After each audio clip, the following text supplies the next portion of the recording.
Hi అండి, చిన్న video tip చెప్తాను. ఇప్పుడు మనం ఇడ్లీ పాత్రలో ఇడ్లీలు పెడతాము. ఇడ్లీలు పెట్టాక ఇడ్లీ పాత్ర ఒక్కొక్కసారి మనం మర్చిపోతాము పెట్టేసి, అది మాడిపోద్ది.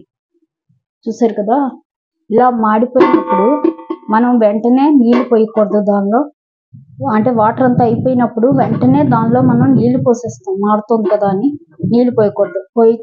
నీళ్లు పోస్తే కనుక వెంటనే ఇక్కడ టప్ మన కొట్టేసి కన్నం పడిపోతుంది. కాబట్టి మాడినా పర్వాలేదు, కాసేపు వదిలియాలి. వేడి చల్లారే వరకు వదిలియాలి. వేడి చల్లారాక అప్పుడు మనం వాటర్ పోసి నానబెట్టి తోమేసుకుంటే మనకి మాడంతా పోతుంది. చూసారు కదా, ఇలాగా. ఎప్పుడు కూడా ఇడ్లీ పాత్రని మనం మాడినప్పుడు వాటర్ వెంటనే పోయకూడదు. చల్లారాకనే మనం నీళ్లు పోసి ఒక నైట్ మొత్తం నానబెట్టి వదిలేస్తే మార్నింగ్కి నీట్గా వదిలిపోద్ది. ఒక టిప్ అండి. అలాగే మన ఇడ్లీ పాత్ర తోమేటప్పుడు మనం అంతా తోమేస్తాం, కడిగేస్తాం, బాగా అయిపోయింది అనుకుంటాం. కానీ ఇలా కొంచెం తెల్ల తెల్లగా ఉండిపోతుంది. ఇలా కడిగాక ఒకసారి మళ్ళీ ఇలా స్క్రబ్ పెట్టేస్తే ఆ తెల్లదంతా పోతుంది. ఆ వైట్గా అంతా పోయి నీట్గా వచ్చేస్తుంది ఇడ్లీ పాత్ర. ఇలాగా వెనకాతల ముందు కూడా ఇలా నీట్గా పెట్టేసుకోవాలి. ఇలా పెట్టేస్తే వైట్ అంతా పోయి మనకి ఇడ్లీ పాత్ర నీట్గా ఉంటుంది. ఇలాగా అన్ని కూడా చూస్తారు కదా, ఇలా వైట్గా మనం కడిగేసాము ఇంకా అయిపోయింది అనుకుంటాం. కానీ కడిగాక మనకి తెల్ల తెల్లగా తెలుస్తుంది.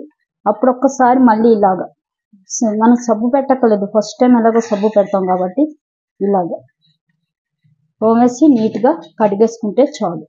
ఇలా ఓకేనండి, ఇది ఉపయోగపడుతుంది అనుకుంటున్నాను టిప్. Thank you. అంటే వాటర్ లోపల నుండి ఇది తొందరగా పైది తుప్పు పట్టేస్తుంది.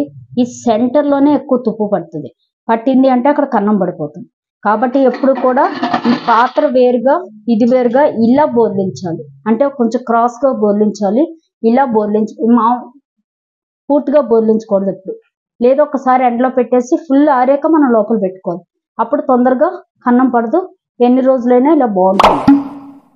చూసారు కదా, ఎన్ని రోజులైనా బాగుంటుంది. ఇది వెంటనే మటుకు మనం అలాగే మూత పెట్టి లోపల పెట్టేయకూడదు.